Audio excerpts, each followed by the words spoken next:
안녕하세요. 한 주간의 부동산 핫 이슈에 대해 썰을 풀어보는 부동산 썰브라더의 놀라운 부동산 놀부 부자병법 박병찬입니다.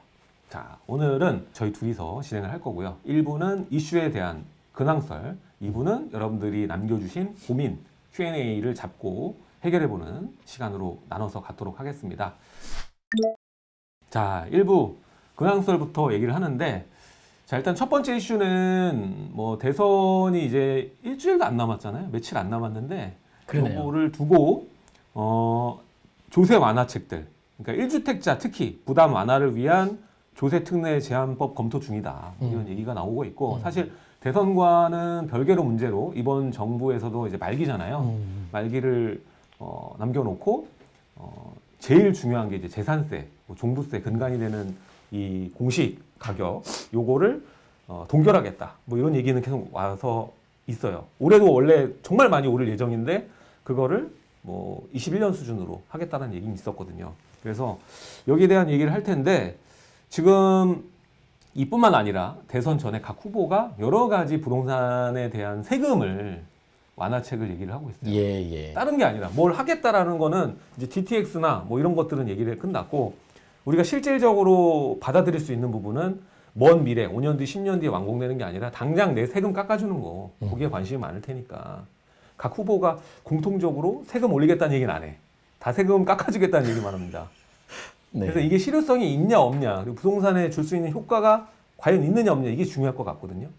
우리의 사부님, 망상방님 얘기 좀 해주시면 좋을 것 같아요. 아니 나는 사실 그 이제 작년에 여름 같은데요.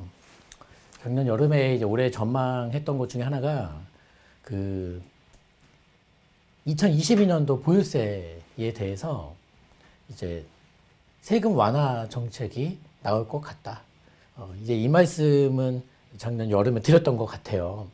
근데 이제 아무래도 올해 이제 큰 선거가 있지 않습니까? 그렇죠. 대선 다음 주고, 또 대선 끝나면은 이제 한 달 정도 이제 멘붕이 왔다가 6월 1일에 이제 지방선거로 이거라도 이겨야 되겠다, 뭐 이런 식으로 이제 갈 것 같은데, 기본적으로 이 보유세가 이제 재산세랑 종부세인데, 맞습니다. 뭐 우리 그 대선 후보 토론 보니까 우리 심상정 후보님의 말씀도 맞아요.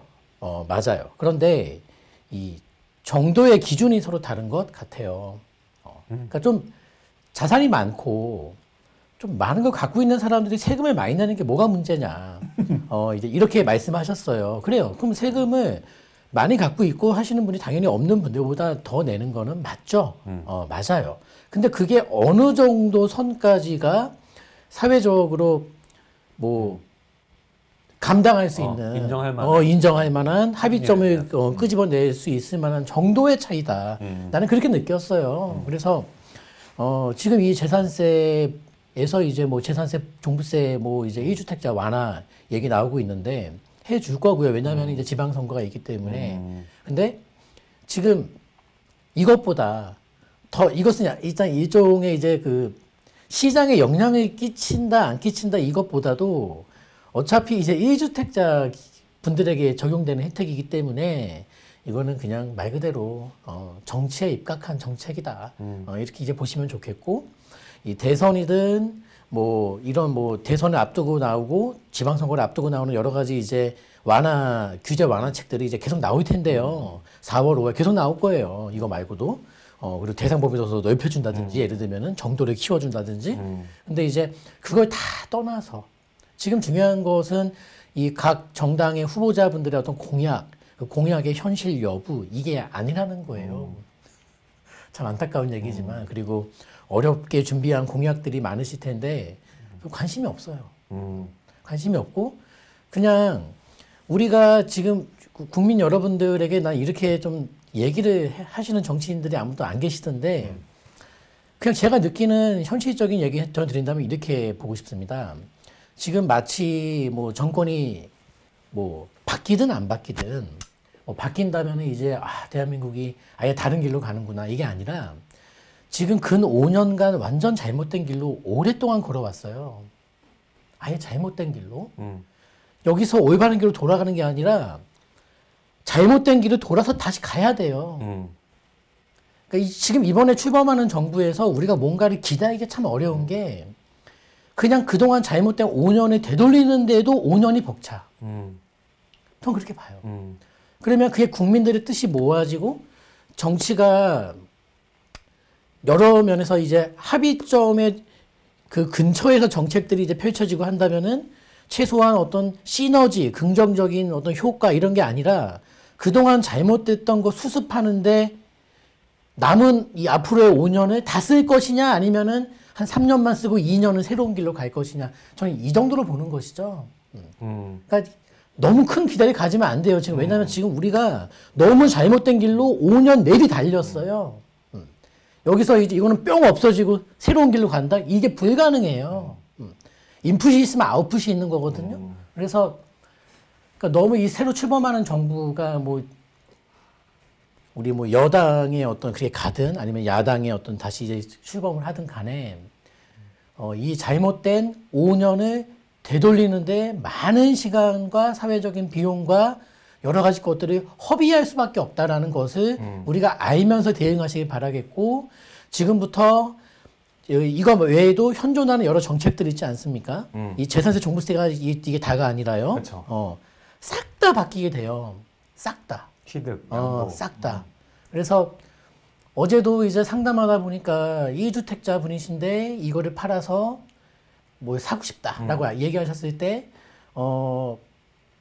한 5채 살 수 있겠더라고요. 5채. 그래서 그러면 그렇게 되면 이제 자산 규모는 확 늘어나고 이제 전세를 활용하니까 부채도 늘어나는데 딱 걸리는 게 이거 나중에 이렇게 해서 많이 벌면은 세금 다 두드려 맞으면 벌 게 없는데요. 이렇게 나올 수 있잖아요. 정책 걱정하지 마시고 일단은 벌고 고민하세요. 이것도 다 마찬가지입니다. 뭐 보유세가 발목을 잡네요. 뭐 양도세가 발목을 잡네요. 벌고 고민하시길 바라겠고 벌고 나서 고민할 즈음에는 지금 이 정책들이 많이 바뀌어 있을 거예요. 이 재산세 종부세는 이 뭐죠? 이 큰 선거를 앞두고서 떡 하나 던져주는 게 맞아요. 하지만은 이 떡 던져주는 수준이 아니라 이 세제에 대한 근간, 아예 이 법에 대한 체계에 대한 근간이 저는 싹 다 바뀔 거라고 봐요. 근데 그게 좋은 쪽의 법을 활용하고 사회를 이끌어 가야 되는데 그게 아니라 일단은 잘못된 악법들을 바꾸는데 굉장히 많은 시간이 허비될 겁니다. 5년 다 써도 모자랄 수도 있습니다. 사실 여기 지금요. 신규 정부에서 말입니다. 그런 얘기는 하고 싶네요. 예. 이전에도 우리가 노무현 정부 때 그때도 마찬가지 공급 부족이라는 얘기를 했었고 그게 물량들이 결국 최종적으로 완성되는 시점이 박근혜 정부 때였거든요. 그때 이제 해서 지금 문재인 정권에서는 우리가 공급 입주 물량 최대치다 얘기를 하는데 사실 이전 정권에서 열심히 다 멸시를 하고 한 결과거든요. 근데 그거를 이제 본인들의 성과로 치하를 하고 있는데 지금 아까도 말씀드렸지만은 저는 수도권의 그 공급량도 그렇지만 이 서울대의 문제, 공급 부족은 3기 신도시로는 진짜 해결이 다 안 될 거라고 보거든요. 그래서 이게 정상화되려면 10몇 년 동안 억압됐던 것들이 정말 빠른 속도로 추진이 되고 활성화가 돼야 되는데 그 빗장을 풀리고 다시 이제 멸시를 하더라도 우리가 그동안 안 했으니까는 벌어지는 그 순간적인 위기가 올 수 있다고 생각하는데 그게 바로 대규모 멸실. 그러니까 필연적으로 생길 거라고 보고 지금 이렇게 신나게 우리 공공재개발이고 뭐 민간재개발이고 뭐 신속통합이고 막 외치잖아요. 결국 이것들이 진행이 빨리 되고 많이 되면은 대규모 멸실이 발생할 수밖에 없고 그 이주 수요는 결국 전세가와 거주비의 상승으로 결과물로 올 수밖에 없다고 좀 보거든요. 그래서 저는 아까도 말씀하셨지만 이게 정상화되려면은 빠른 시간으로는 안 될 거다. 5년을 다 써도 모자랄 수도 있다고 말씀하시는데 전적으로 동의를 하고 저는 아까도 그 좋은 사례 상담 해주셨잖아요. 지금 주택을 팔고 새로 사는데 거기에 있어서 여러 채를 살 수도 있음에도 불구하고 세금이 무서워서 그냥 굶기로 가는 그런 선택인데 저는 아까도 말씀드렸지만은 지금 주택을 여러 개 산다고 했을 때 세금만 걱정하시면은 답이 안 나오고 사실 이 시기 지나고 모든 것들이 정상화됐을 때 그 인플레이션은 정말 우리가 생각하는 것 이상이라고 저는 보기 때문에 차라리 자산 규모를 늘리는 게 지금 전략으로는 더 맞다고 봅니다. 지금 하락이나 세금 걱정하실 때가 아니라 그냥 어떻게 보면 최대 위기로 보이지만 기회로 작용할 수 있다는 거예요. 그래서 지금 철근이 없어가지고 공사가 섰어요 지금. 매미안이 섰어요. 난리 났습니다. 네. 지금요. 예. 요거를 보고 하락 걱정 아직도 하시는 분들이 있으면 저는 참 답답하다고 봅니다. 하락은 일시적인 조정일 수 있어요. 예, 영원한 하락이나 우리가 생각했던 드라마틱한 하락 이런 거를 지금 생각할 때는 전혀 아니다. 왜냐면은 매물 적체도 지금 없고 사실 비과세 절세 매물들이 급매물로 거래되긴 합니다만 그렇다고 해서 지금 얘네들이 싸우면서 물건이 쌓인 건 아니거든요. 예? 이 사람들이 급하니까 지금 좀 가격을 내리는 거지. 매물이 적체돼서 경쟁하면서 떨어지는 게 아니라는 거죠. 그러니까 이제 이거죠. 우리 과거 그 파리 대책이라든지 뭐 9.13, 12.16 대책이 나오고 나서 항상 침체기가 왔었잖아요. 그러니까 큰 대책이 그러니까 패턴은 이거 뭐냐면은 거래가 막 터져요. 가격이 막 올라요. 그러면 대책이 나와요. 큰 대책이 나오고 거래 급감되면서 냉각으로 가면서 가격 약간 조정 나오면서 3, 4개월, 5, 6개월 지나면 다시 확 튀고 그러면 이제 탁 튀었다가 약간 이제 스물스물하다 갑자기 거래가 또 빵 터지면은 급하게 이제 규제책이 나오고 다시 냉각되고 거래 침체되고 이게 갔잖아요. 근데 과거에 발표했던 그 패턴과 지금 이 문재인 정부에서 마지막 이 상황인 지금 이제 2022년도 이제 뭐 3월인데 뭐 2월이든 3월이든 약간 다른 거예요. 왜 뭐가 다르냐면 파리 대책 나오고 나서 분명히 급매물도 나왔지만은 이 정도까지였나? 왜 지금이 굉장히 심각하게 받아들여지는 거예요. 왜냐하면 실제로 그게 시장에 표출되고 있어요. 역대급 대책보다 작년에 나왔던 그 12.6 대책, 이제 금융 억제책이 나오고 나서 이거 지금 어떤 유명한 대책보다 지금 시장이 꽁꽁 얼어붙네? 근데 생각해 보십시오. 과거 문재인 정부 때 이제 여러 가지 정책들을 발표했을 때도 시장이 거래가 침체됐지만 지금은 똑같은 거래 침체 상황인데 거래 침체 정도가 좀 더 심하고 네. 가격의 어떤 이 실거래가가 떨어지는 폭이 눈에 띄게 지금 보이거든요. 결국 이거죠. 아무도 안 사고 아무도 안 팔면 하락 거래가 나올까요? 예를 들어서 그냥 가정에 봤을 때 네, 안 나오죠. 거래가 만나질 않으니 하락 거래가 나타날 수가 없잖아요. 근데 지금 하락 거래가 나온다는 것은 뭐냐면은 금매 사. 금매를 사기도 하지만 금매로 누가 던지니까 또 사는 거거든요. 누가 던지냐고 했을 때 누차 계속 강조하고 있지만은 직시의 관점으로 봤을 때 이것은 일시적 2주택자분들의 비과세 매물 쏠림 현상들이 작년 말부터 올해 상반기 시장을 지금 지배하고 있다.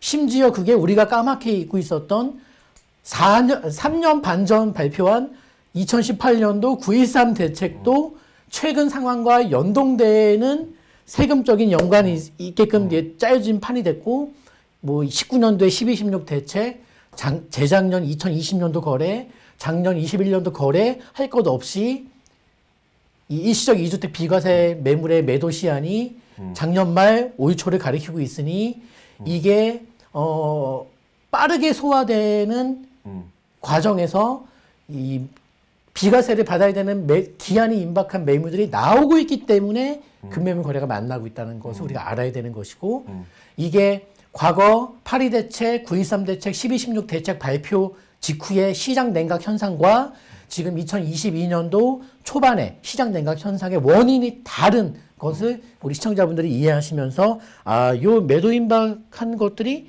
지금 상당 계속 들어와요, 우리도요. 예를 들면은 나 5월 뭐 또는 뭐 6월까지 팔아야 되는데 지금 내놨는데 안 팔리는데 만약에 안 팔리면 어떡하죠? 그냥 계속 가져가야 되는 거 맞죠?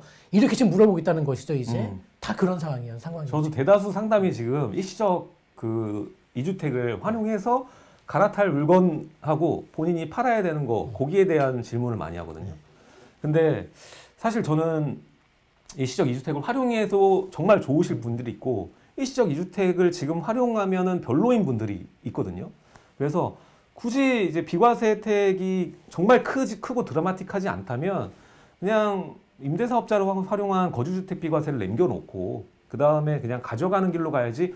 갈아타는 부동산은 가격이 내려오지도 않고 본인 물건은 팔기도 어려운 상황이고 이러면은 좋은 거래를 만들어낼 수가 없거든요. 그래서 이런 분들은 사실 좀 한 번이라도 더 생각해 볼 필요가 좀 있지 않나. 네, 그러니까 제가 되게 스스로 자책을 좀 했던 게 2018년도 9.13 대책 나오면서 일시적 2주택 비과세 기간이 3년에서 2년으로 바뀌고 19년도 12.16 대책 나오면서 일시적 2주택 비과세 기간이 2년에서 1년으로 바뀔 때 내가 작게나마 통찰이 있었다면 이 3년, 2년, 1년으로 바뀌는 이 상황에서 이게 2021년도 하반기부터 시장에 매물 쏠림 현상이 있겠구나를 최소한 2019년 12.16 대책 발표됐을 때는 인사이트가 있었다면 그걸 알고 미리 여러분께 2021년도 하반기부터 물건이 쏠려질 겁니다라는 걸 전망했다면 얼마나 좋았을까 이런 자책도 하고 그랬습니다. 근데 저는 지금 이 상황은 이게 왜 이래? 뭐 이런 여러 가지 간접적인 요인들 뭐 우크라이나부터 해서 미국 발이제 테이퍼링 뭐 금리 인상 등등등 복잡한 여건이 많아 보이지만 현재 이 시장 우리나라 부동산 시장에 직접적인 영향을 미치는 것은 정책, 특히나 세금 정책, 이 정책으로 인위적으로 엮은 매물 쏠림 현상이다 이렇게 진단을 내리고 싶습니다. 저는 여러분들이 좀 더 이렇게 어려운 상황에 여러 가지 요인들이 있을 때 좀 단순하게 생각하는 게 필요하다고 봐요. 지금 결국에 이 하락이 나오려면 다주택자들이 물건을 던져야 되는데 과연 그럴 만한 요인이 있는가 거기에 대해서 정확하게 판단을 해야 되고 지금 매수 우위와 매도 우위 이게 굉장히 또 중요한 건데 지금 서울 전역, 수도권 전역이 지금 매수 우위로 돌아섰다 이렇게 보기는 어렵거든요. 다 지역마다 차등이 있기 때문에 여러분들이 다시 한번 봐도 이 물건들이 어느 지역은 많고 어느 지역은 없고 이런 게 확인이 될 거고 심지어 임대 물량도 예전에 비해서 많은 게 아니라는 것을 여러분들이 잘 알 수가 있습니다. 그래서 저는 사실 지금 여러분들이 잡을 때 갈아타기를 고민하시는 분들이라면 정말 내가 갈아탔을 때 이득이 될 수 있는 게 정말 큰가 요거를 보시고 갈아탈 부동산이 정말 내가 금매로 잡을 수 있는 부동산인가 그게 아니라면 결국 본인 물건은 그 자가당착에 빠지게 될 수밖에 없고 팔아야 되는 기한이 빠지는데 그러면 선매도 후 매수를 해야 되는 건데 과연 그렇게 했을 때 내가 제대로 된 포지션을 잡을 수 있을까? 내가 승자가 될 수 있을까? 곰곰이 생각해 봤으면 좋겠어요. 오히려 지금은 쉬운 게 머리를 이렇게 저렇게 쓰는 것보다 남아있는 게 있어요. 일시적 2주택이 없어도 나는 비과세를 볼 수 있는 게 있다. 거주주택 비과세가 있습니다. 이거를 활용할 수 있는 방법은 주택임대사업자. 그렇죠. 주택임대사업자를 활용해서 본인이 충분히 활용할 수 있는 오피스텔과 뭐 다세주택이 될 수도 있고 뭐 다른 다가구 주택이 될 수도 있어요. 이런 주택을 활용해 가지고 당연히 유리한 쪽이 남아 있으니까 지금 자산을 오히려 본인이 잘못 선택해서 축소시키기보다는 늘려가는 게 지금은 맞지 않나. 다주택자가 지금 팔아야 될 이유가 아직도 없다. 저는 이렇게 봅니다. 근데 다주택자가 이제 팔 수 있는 그게 판로는 이제 대선 완화. 후에 다주택자 양도세 중과세 완화. 이제 완화라기보다는 이제 정상화란 말이 맞겠죠. 맞아요. 원래 양도세도 50% 수준이었습니다. 번거의 절반 냈는데 지금 80% 넘게 내라고 하니까 지금 이렇게 안 팔고 버티는 거 아니겠습니까? 근데 이제 그 양도소득세 이 중과세가 사라지게 된다라면은 일단 다주택자 분들이 포트폴리오 재편에 나서실 거거든요. 적극적으로 나설 거예요. 그러면 뭐 예를 들면 3주택이신 분이 다 팔아서 강남에 1주택으로 가겠다라든지 또는 3주택이신 분들이 뭐 하나는 팔고 나머지 두 개는 가져가는데 하나 판 걸 가지고 또 뭘 할까 고민하시는 분들 등등등 굉장히 다양한 고민을 하실 텐데 지금은 왜 그런 고민을 안 해왔냐면은 못 파니까 아무것도.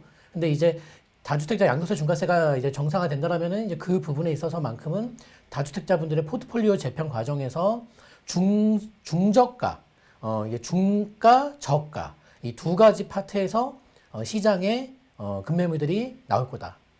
그러면 이제 매수 못하신 분들은 이번에 뭐 올 초에 올 상반기에 급매물을 놓쳤다 하시는 분들은 그 제도가 바뀌는 상황에서 이제 한 번 더 기회를 주지 않을까 매수 기회를. 근데 그 시점에서의 급매물과 지금 2022년도 상반기에서의 급매물과 어떤 게 더 저렴할 것이냐는 알 수가 없어요. 모르지. 근데 이제 원칙적으로 그래서 급매란 그냥 그 시점마다 우리가 지금 이 상황에서 2017년도 금매랑 비교하는 게 아무 의미가 없잖아요. 없지. 그러니까 그 시점에서의 금매를 잡는 전략 이게 네. 그냥 가는 게 맞고 말씀처럼 자산 인플레가 이게 금리를 가지고서 쉽게 주무를 수 있는 게 아니고 지금 인플레가 기본적으로 공급 사이드에서 터진 인플레인데 금리 이 부분은 수요 사이드를 옥죄할 수 있는 그런 거예요. 근데 다른 약이 없으니까 그 약을 복용하겠다는 건데 그게 얼마나 올바른 시장의 효과를 보일 수 있을지는 모르겠습니다. 네, 기본적으로. 이번에 또 대선에 연관돼서 또 보면은 여러 가지 정책들이 나오는데 이제 양도세 완화가 양 후보마다 좀 기간이 달라요. 그래서 한 후보는 6개월, 3개월, 3개월 나눠서 100%, 50%, 25%로 나뉘고 그 다음에 뭐 윤석열 후보 같은 경우에는 이제 2년간 배제하겠다 이렇게 얘기가 나오거든요. 사실 양도세 완화가 돼서 중과가 배제되는 타이밍 오면 아예 배제가 됐을 때는 좀 어느 정도 상급지가 되는 상급지들도 물건이 좀 나올 수 있는 환경이 됩니다.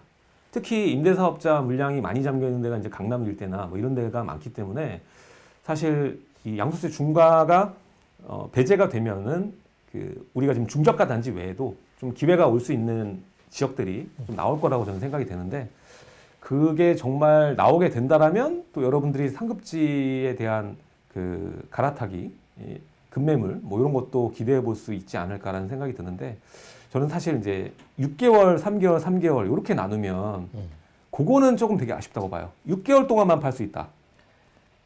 그냥 없애면 좋겠어요. 아니, 그러니까 안 돼. 이게 지금 왜냐면은 이런 식으로 바꾼 내가 말한 게 아까 5년이 부족하다고 얘기한 게 지금 이런 것 때문이에요. 이런 식으로 바꾸기 시작하면은 5년 가지고 되지도 않아요, 지금. 그러니까 우리가 이 손에 있는 동전을 여기다 옮기고 싶은데 이렇게가 안 되는 거예요, 지금 정책이. 그러면 이게 하나 내려놓고 하나 잡고 하는 거 아닙니까? 근데 이것도 속도라는 게 있어.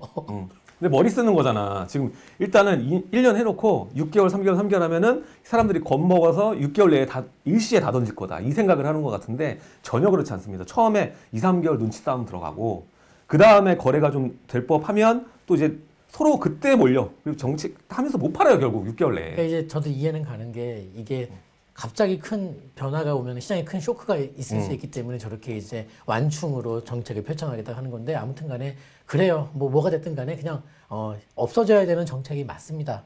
시장의 이 시중 매도 매물의 잠김, 매물 잠김, 급성 매물 경색 이런 아주 그냥 나쁜 시장을 교란시키고 왜곡시켰던 1등 정책 아닙니까? 다주택자 양도세 중과세.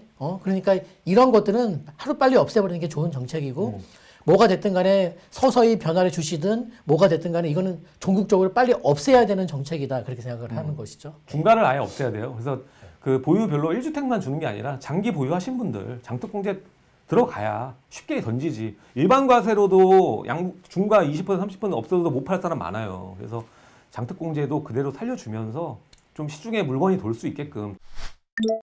그리고 이 증세 전략들이 이제까지 이제 정부 초기부터 지금까지 이제 원래 증세 없는 복지를 한다 뭐 얘기를 했는데 결국에는 다 올랐잖아요. 특히 이제 부동산 세수는 1년마다 뭐 놀라운 그 수치들을 보여주고 있는데 사실 우리 국민들이 다 잘 그 정책에 맞춰가지고 해온 것도 저는 신기해요. 사실 이 정도면 저는 와 이것도 다 결국에는 시장 상식을 벗어난 정책들이 나오기도 하고 그걸 우리가 다 지켜가고 있는 게 놀라울 따름인데 뭐 다음 정권은 어떻게 될지 모르겠습니다만 좀 하루빨리 정상화가 돼야 된다고 보고 또 절대 되면 안 되는 것도 있는 것 같아요. 특히 이 국토보유세 저는 여기에 대해서 정말 유감을 표명할 정도로 그거 나오면 안 된다 생각을 합니다.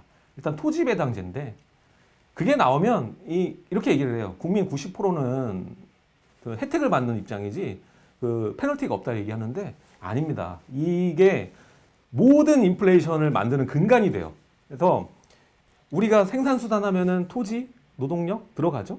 이렇게 해가지고 이제 자본 해서 세 가지가 이제 생산의 기본 그건데 거기에 토지 배당금이 들어간다? 원가 상승이에요, 결국. 그러면은 여러분들이 지금 마시고 먹고 하는 것들 가격 다 올라갑니다. 다 영향을 받아요. 자, 그래. 오늘 첫 번째 여러 가지 얘기들을 했어요. 그래서 지금 1주택자 부담 완화를 위한 조세특례 제한법 이거 검토하는 거를 중심으로 해서 지금 대선 앞에 두고 여야 후보들이 부동산 정책들 세를 완화해 주는 거죠. 여기에 대해서 어떠한 생각을 가지고 있는지 함께 얘기를 해봤습니다. 자, 여러분들도 이 대선이 얼마 남지 않았기 때문에 올바른 시각 가지고 꼭 선거에 참여하시길 당부드리면서 오늘 1부 근황썰 마무리를 짓겠습니다.